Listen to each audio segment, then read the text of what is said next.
किस्मत में लिखी हर मुश्किल टल जाती है, यदि हो बुलंद हौसले तो मंजिल मिल ही जाती है। किस्मत में लिखी हर मुश्किल टल जाती है, यदि हो बुलंद हौसले तो मंजिल मिल ही जाती है। सिर उठाकर यदि आसमान को देखोगे बार बार, यदि सिर उठाकर आसमान को देखोगे बार बार, तो गगन को छूने की प्रेरणा मिल ही जाती है, तो गगन को छूने की प्रेरणा मिल ही जाती है। हेलो फ्रेंड्स, आप लोग कैसे हैं? यदि आप सभी मित्र इंग्लिश से जुड़ी हर एक जानकारी लेना चाहते हैं तो रघुनंदन इंग्लिश क्लासेस को यूट्यूब पर जरूर ज्वाइन करें। थैंक यू, धन्यवाद। चले मित्र, तो हम चर्चा कर रहे, देखिए मित्र हम क्या बताएं कि जर्मन में जो 3 प्रजाति है, एंजल्स, सैक्सन और जूट्स, तो एंजल्स और सैक्सन और जूट्स तीनों प्रजाति को यदि हम साथ साथ चर्चा करें तो उसको एंग्लो सैक्सन के नाम से जाना जाता है। एंजल्स, सैक्सन्स और जूट्स, एंजल्स, सैक्सन और जूट्स, ये तीनों प्रजाति है और तीनों प्रजाति को मिला करके जो एक नाम दिया गया है वो एंग्लो सैक्सन्स दिया गया है। क्या दिया गया है? Anglo Saxons. एंजल्स, सैक्सन और जूट्स तीनों प्रजाति को एक साथ यदि मिला दिया जाता है तो उसको एंग्लो सैक्सन्स कहा जाता है। क्या कहा जाता है मित्र? Anglo Saxon. साथ साथ मित्र लिखते चलेंगे आप लोग। उसके बाद यहाँ पर पॉइंट्स है मित्र की the Anglo Saxons were Germanic people. वैसे यहाँ पर अभी चर्चा हो गया है कि जब एंग्लो सैक्सन 3 प्रजाति यहाँ पर है तो वो जर्मेनिक ट्राइब्स था, यानी जर्मन का क्या था? जनजाति था। तो the Anglo Saxons were Germanic people, ये जो एंग्लो सैक्सन हम यहाँ पर चर्चा कर रहे हैं मित्र, जिसमें कि एंजल्स, सैक्सन्स और जूट्स प्रजाति थे, जनजाति प्रजाति क्या बोलते हैं? इस जनजाति के अंतर्गत 3 प्रजाति एंजल्स, सैक्सन और जूट्स, इन तीनों प्रजाति को एंग्लो सैक्सन्स के नाम से जाना जाता है। और एंग्लो सैक्सन जो मूल रूप से जर्मेनिक पीपुल यानी जर्मन का निवासी था। ये सब कहाँ का लोग था? जर्मेनिक था। जैसे भारत में रहने वाले लोगों को इंडियन कहा जाता है, इंडिया में जो लोग रहते हैं उसको इंडियन कहते हैं, और जो जर्मन में रहता है उसको जर्मेनिक कहा जाता है। क्या कहा जाता है मित्र? जर्मेनिक। आई होप कि आप लोग समझ गए होंगे। तो एंग्लो सैक्सन मूल रूप से जर्मनी थे। क्या थे? जर्मन के रहने वाले लोग।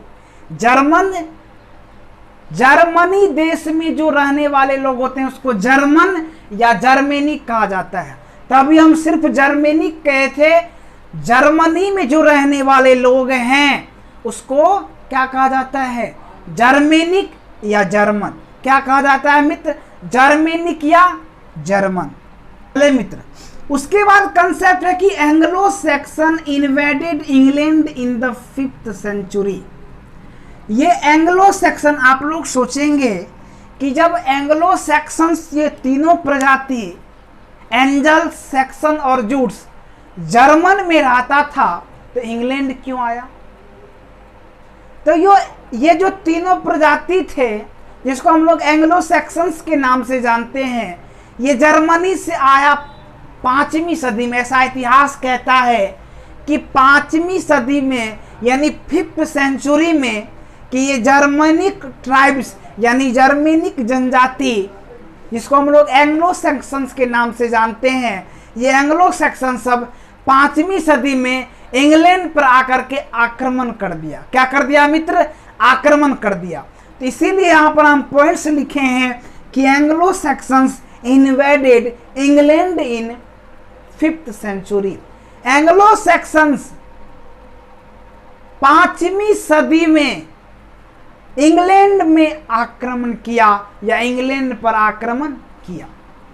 द एंग्लो सैक्सन इन्वेडेड, यहां पर इन्वेडेड का मतलब हम लिखा दिए हैं मित्र। क्या बताएं अभी? आक्रमण, आक्रमण। तो Anglo Saxons invaded England in 5th century. Anglo Saxons 5वीं सदी में इंग्लैंड पर आक्रमण किया। समझ गए मित्र? एंग्लो सैक्सन्स जिसमें कि 3 प्रजाति, क्या क्या प्रजाति? एंजल्स, सैक्सन्स और जूट्स। ये तीनों प्रजाति को हम लोग किस नाम से जानते हैं? एंग्लो सैक्सन्स के नाम से। तो ये तीनों प्रजाति ने मिल करके इंग्लैंड पर 5वीं सदी में आक्रमण किया था। बात समझ गए मित्र? उसके बाद लिखा गया कि Hindi is the 3rd largest spoken language in the world. Bharat की जो राष्ट्रीय भाषा है मित्र, वो हिंदी है। आप सभी को पता होगा, क्योंकि आप भारत के ही रहने वाले हैं। तो भारत की राष्ट्रीय भाषा क्या है मित्र? हिंदी। और पूरे विश्व में हिंदी जो बोले जाने वाले लोगों की संख्या है, यानी पूरे विश्व में जनसंख्या के दृष्टिकोण से देखें, यानी अधिक बोले जाने वाले लोग, तो वो हिंदी का जो स्थान आता है मित्र, वो 3रा स्थान आता है। तो Hindi is the 3rd largest spoken language in the world. Hindi विश्व में 3री सबसे ज्यादा बोली जाने वाली भाषा है। यानी विश्व में हिंदी जो बोलने वाले लोगों की संख्या है, वो 3रा स्थान पर आता है। यानी हिंदी पूरे विश्व में अधिक बोले जाने वाले में 3रा स्थान पर। Hindi is the 3rd largest spoken language in the world. Hindi पूरे विश्व में, संसार में 3रा सबसे ज्यादा बोले जाने वाली भाषा है। साथ साथ लिखते चले मित्र, लिख रहे हैं? चलिए। उसके बाद है कि Chinese is the spoken by the large numbers of the world population. Chinese is the spoken by the large numbers of the world population. आप सभी मित्रों को पता होगा कि अभी सबसे ज्यादा जनसंख्या किस देश का है? चीन का है। किस देश का है? जब सबसे ज्यादा जनसंख्या चीन का है, तो सबसे ज्यादा लोग क्या बोलेगा? उसका अपना भाषा ना बोलेगा। सबसे ज्यादा लोग जहां है, खुद वो अपना भाषा बोलेगा।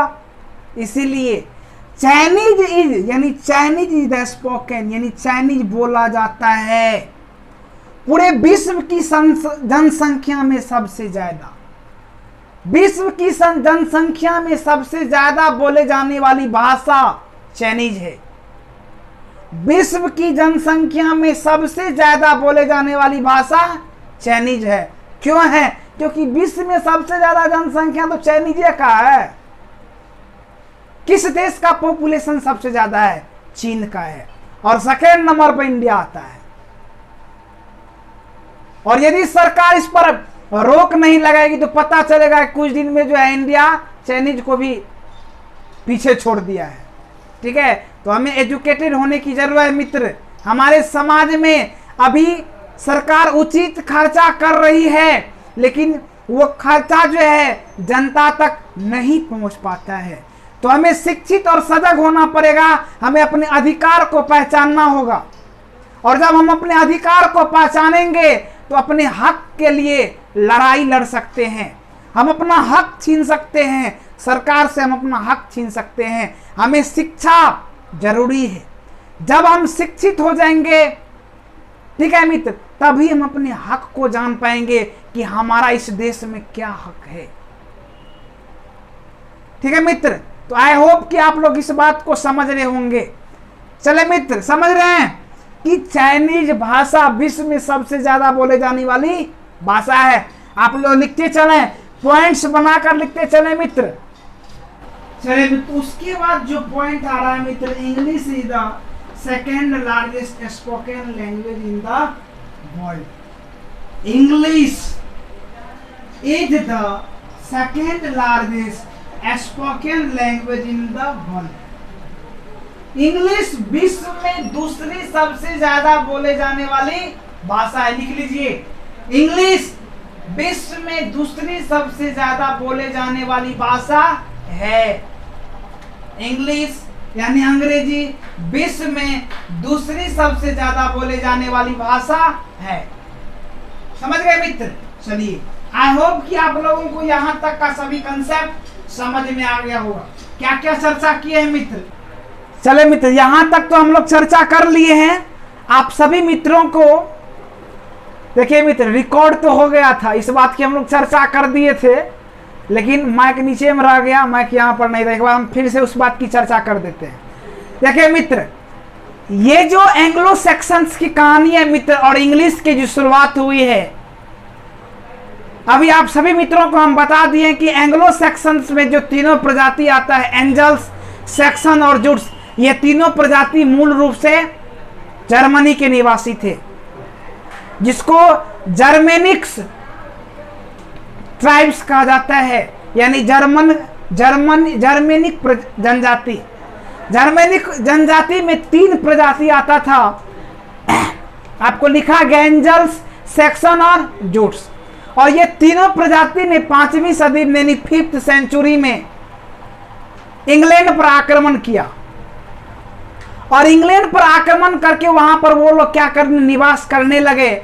और जब निवास करने लगे तो मूल रूप से भाषा इसी की थी। ये मूल रूप से जो भाषा थी मित्र, जर्मनी, इसी एंग्लो सेक्शंस लोग जो है पहले अंग्रेजी बोला करते थे, और जब इंग्लैंड पर आक्रमण करके वहां पर बस गए तो वहीं से इंग्लिश भाषा की क्या होने लगी, शुरुआत होने लगी। और आप सभी मित्रों को पता है कि ये जो तीनों एंग्लो सेक्शंस ये पहले से ही आक्रमणकारी थे, और जब खुद इंग्लैंड पर ये लोग आक्रमण कर सकते थे और आक्रमण किया, वहां पर आकर के बसने लगा, और जब इंग्लैंड पर आक्रमण कर दिया तो ये लोग पूरे विश्व में क्या किया, आक्रमण करना शुरू कर दिया, और विश्व के लगभग कई देशों को अपना गुलाम बना लिया था, जिसमें कि भारत भी आता है। और भारत पर भी 200 वर्षों तक अंग्रेजों का शासन रहा है मित्र। जैसा कि आप सभी मित्रों को पता होगा कि 1600 ईस्वी में ईस्ट इंडिया कंपनी की स्थापना हुई थी, और ईस्ट इंडिया कंपनी की स्थापना होने के बाद धीरे धीरे ये हमारे देश की कमजोरी को अंग्रेज सब समझते गए, और धीरे धीरे क्या किए, हमारे देश के लोगों के जब कमजोरी को ये समझने लगे तो इस पर क्या कर दिए, अपना धीरे धीरे शासन शुरू कर दिया, और पूरे देश में शासन ये सब करने लगे मित्र। और लगभग 200 साल तक इन लोगों ने भारत पर शासन किया, और उसके बाद हमारे बहुत सारे वीर सपूतों ने लड़ करके, बलिदान दे करके हमारे देश को 15 अगस्त 1947 को आज़ाद किया। और जिन जिन देशों में ये लोग आक्रमण किए और उनको गुलाम बनाया, उन देशों में जिस स्वाभाविक है कि जिस देश में जिसका शासन चलेगा वह सोचेगा कि वहाँ पर मेरा भाषा चले, और वहाँ पर इन सबों का क्या हुआ, भाषा चलने लगा। यहाँ तक ये सब अमेरिका में भी इंग्लैंड का शासन था, अंग्रेजों का शासन था मित्र। अमेरिका भी नहीं छूटा था इससे, लेकिन अमेरिका जो है हम लोगों से पहले ही क्या हो गया था, आज़ाद हो गया था।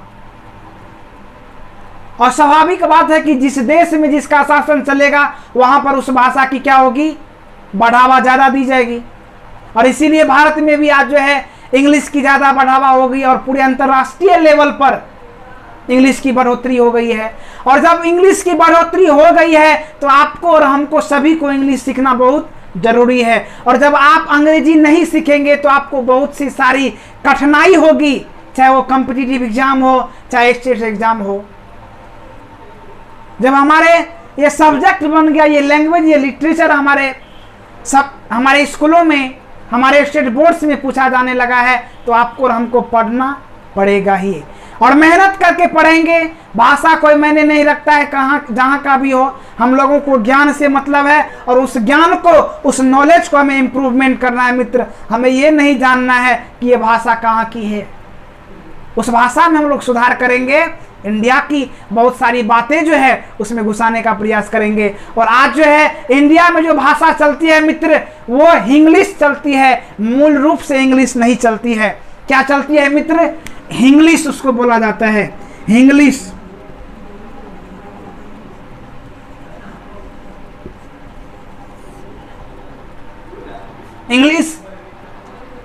जैसे हम लोग लिखते हैं, हिंदी बोलते हैं एक बार में। देखिए मित्र, हम चर्चा कर रहे हैं हिंदी बातों को, लेकिन लिखा जा रहा है अंग्रेजी लेटरों में। इसको बोला जाता है इंग्लिश। क्या बोला जाता है? इंग्लिश। यानी बोल रहे हैं तो हम हिंदी में, लेकिन लिख रहे हैं अंग्रेजी के लेटरों से, इसीलिए इसको इंग्लिश बोला जाता है। आई होप कि आप सभी मित्रों का यहाँ तक का कंसेप्ट समझ में आ गया है, और यदि आप सभी मित्र का यहाँ तक कंसेप्ट समझ में आ गया हो तो आप लोग यहाँ तक स्क्रीनशॉट लीजिए। उसके बाद हम लोग अगले कहानी की ओर चर्चा करेंगे, अगले कंसेप्ट की ओर चर्चा करेंगे।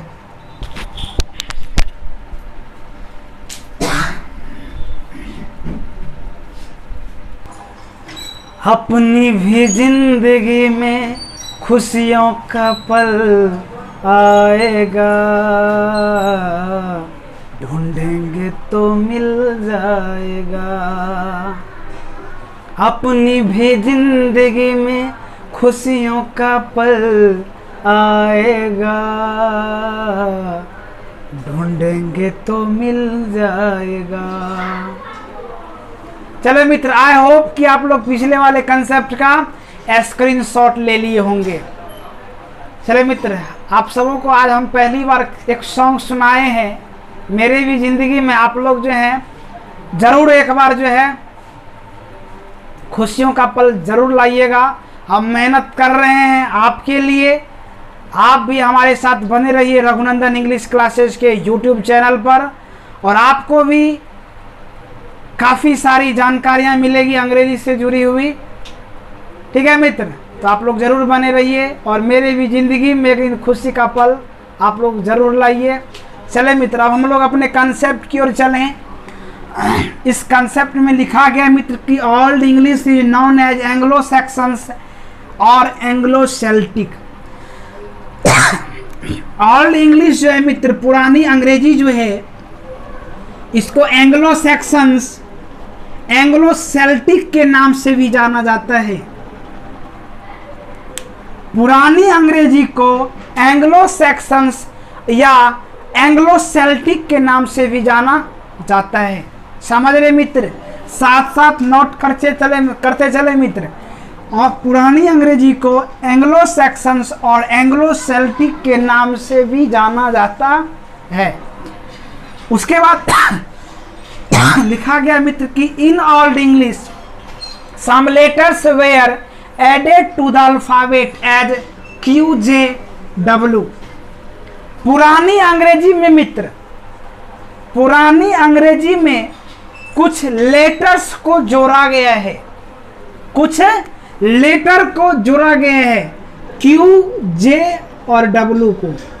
ये पहले Q, J और W ओल्ड इंग्लिश में नहीं था, और ओल्ड इंग्लिश के बाद जो ये मॉडर्न इंग्लिश और मिडिल इंग्लिश आई है मित्र, इस इंग्लिश में Q, J और W को भी जोड़ा गया है। पुरानी अंग्रेजी में ये Q, J, W नहीं अवेलेबल था, लेकिन अब जो है हमारे इंग्लिश के अल्फ़ाबेट में Q, J, W भी अवेलेबल है, और ये पहले से उपलब्ध इंग्लिश अल्फ़ाबेट में नहीं था। ओल्ड इंग्लिश का जब अल्फ़ाबेट था तो उस समय में Q, J, W को नहीं रखा गया था, लेकिन अब जो मॉडर्न इंग्लिश और मिडिल इंग्लिश आई है, इसमें जो है Q, J, W की चर्चा की गई है और उसको शामिल किया गया, उसको जोड़ा गया है। उसके बाद लिखा गया मित्र कि 4 dialects of old English. Dialects मतलब होता है मित्र उपभाषा। उपभाषा क्या होता है? आप सबों को कुछ दिमाग में क्वेश्चन आ रहा होगा। आप सभी इंडिया में रहने वाले मित्र हैं, और आप सभी को ये पता है कि भारत की जो राष्ट्रीय भाषा है वो हिंदी है, लेकिन आप अपने क्षेत्र में अलग अलग भाषा भी बोलते हैं। जैसे कि बिहार में अलग अलग भाषा चलता है, मैथिली, भोजपुरी, मगही। ये सब क्या है? ये उपभाषा है मित्र। ये क्या है? उपभाषा है। जिन देशों में, यानी देश में जो एक तो क्या होता है, राष्ट्र लेवल पर, ऑफिशियल लेवल पर भाषा को बनाया जाता है, तो ऑफिशियल लेवल, हमारा जो ऑफिशियल लैंग्वेज है वो हिंदी है। लेकिन देश के अंतर्गत जो क्षेत्रीय भाषा बोली जाती है, रिकॉर्ड वायरल से ना, देश के अंतर्गत विभिन्न प्रकार की क्षेत्रीय भाषा भी बोली जाती है। देश के अंतर्गत विभिन्न प्रकार की क्षेत्रीय भाषा भी बोली जाती है। जैसे बिहार में क्या क्या चलता है? मैथिली चलता है, भोजपुरी चलता है, का हो भाई, का हलवा। और हमारे मिथिलांचल में मैथिली चलता है। कियो पाहुन ठीक छे ने? हाँ, खेलिए आर कि ना? रात के नींद आ रही है कि ना? या भेल कि मैथिली भाषा। और भोजपुरी भाषा में क्या है? का हो, का हलवा, ठीक बारू ना हो, ये भोजपुरी भाषा है। और पटना के आसपास जो है मगधी भाषा चलता है मित्र, मगही भाषा है बिहार में। ये सब भाषा को उपभाषा बोला जाता है। क्या बोला जाता है? उपभाषा, जो हर एक देशों में क्षेत्रीय लैंग्वेज के रूप में उपयोग होता है। भोजपुरी में चलता है ना, हमनी के लेके जेब। हाँ, मिथिलांचल में क्या चलता हो? का हो, अकेले बियाह कर ले लो ना? क्या चलता है? हाँ, अकेले बियाह कर लिया, हमारा नहीं सॉन्ग के लिए। तो वही है मिथिली भाषा, समझ गए मित्र। और मगही में क्या चलता है? का हो, लठिया खेब का? हमरा के न पहचान तरह, जब मारही लागी ना तो देह टूट जाई। यही है मगही भाषा। और मगही भाषा जो भारत की जो है ये उपभाषा है। और इसी को अंग्रेजी में हम लोग क्या बोलते हैं मित्र? डायलेक्ट्स बोलते हैं। और पुरानी अंग्रेजी में 4 प्रकार की क्या थी? डायलेक्ट्स थी। क्या थी? डायलेक्ट्स। आप सभी को ये कंफ्यूजन हो रहा होगा कि भारत में तो बहुत सारी जो है उपभाषाएं हैं, क्षेत्रीय भाषाएं हैं। अरे भारत इतना बड़ा भी है ना, इंग्लैंड थोड़े इतना बड़ा है, इंग्लैंड थोड़े भारत के बराबर है। और पुरानी जो ओल्ड इंग्लिश थी, ओल्ड इंग्लिश की 4 क्या थी? उपभाषाएं थी। लेकिन आजकल भारत में तो कई उपभाषाएं चल रही है। तो ओल्ड इंग्लिश की 4 उपभाषाएं में जो पहली उपभाषा थी मित्र, पहली डायलेक्ट्स थी, वो कैंटिस थी। और दूसरा का नाम है नॉर्थम्ब्रियन, नॉर्थम्ब्रियन। तीसरा का नाम है मार्शियन। और चौथा का नाम है वेस्ट सेक्शन, वेस्ट सेक्शन। पहला का नाम याद करते चले मित्र, कैंटिस। दूसरे का नॉर्थम्ब्रियन, तीसरे का मार्शियन और चौथे का नाम है वेस्ट सेक्शन। पहला का कैंटिस, दूसरे का नॉर्थम्ब्रियन ब्रियम और तीसरे का मार्शियन, चौथे का वेस्ट सेक्शन, वेस्ट सेक्शन। तो याद हुआ मित्र कि ऑल इंग्लिश को एंग्लो सेक्शंस और एंग्लो सेल्टिक के नाम से जाना जाता है। और ऑल इंग्लिश में 3 प्रकार के कुछ लेटर को शामिल किया गया है, क्यू, जे, डब्ल्यू। और ऑल इंग्लिश की 4 उपभाषाएं हैं, कैंटिस, नॉर्थम्ब्रियन, मार्शियन और वेस्ट सेक्शंस। आई होप कि आप सभी मित्रों का यहां तक का कंसेप्ट क्लियर हो गया होगा। और यदि आप सभी मित्र को यहां तक का कंसेप्ट क्लियर है तो आप लोग अगले यहां तक का क्या लीजिए, एक बार स्क्रीनशॉट लीजिए। उसके बाद हम लोग अगले कंसेप्ट की चर्चा करेंगे।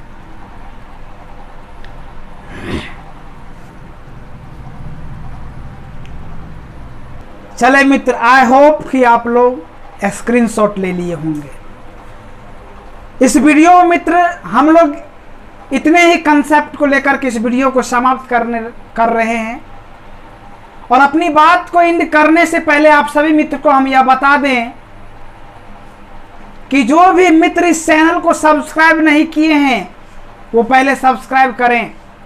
और आप सभी मित्र को यदि मेरा यह वीडियो आप सभी को अच्छा लग रहा है तो लाइक कीजिए, कमेंट कीजिए और अपने फ्रेंड्स ग्रुप में, फ्रेंड्स सर्कल में शेयर कीजिए ताकि इस चैनल के माध्यम से अधिक स्टूडेंट जुड़ सके और इसका लाभ उठा पाए। मित्र हम सोच रहे हैं कि इस चैनल से पूरे इंडिया लेवल पर का स्टूडेंट जुड़े और यह तभी संभव होगा जब आप लोग प्रयास कीजिएगा। और आप लोग जोरदार लगा करके प्रयास कीजिए ताकि इस चैनल के माध्यम से अधिक स्टूडेंट जुड़ पाए। ठीक है मित्र, आई होप कि आप सभी मित्रों को मेरी बातें समझ में आ गई होगी। ठीक है मित्र, यहीं पर हम अपने कंसेप्ट, अपने बातों को, अपने कन्वर्सेशन को खत्म करते हैं। थैंक यू, धन्यवाद, जय हिंद, जय भारत।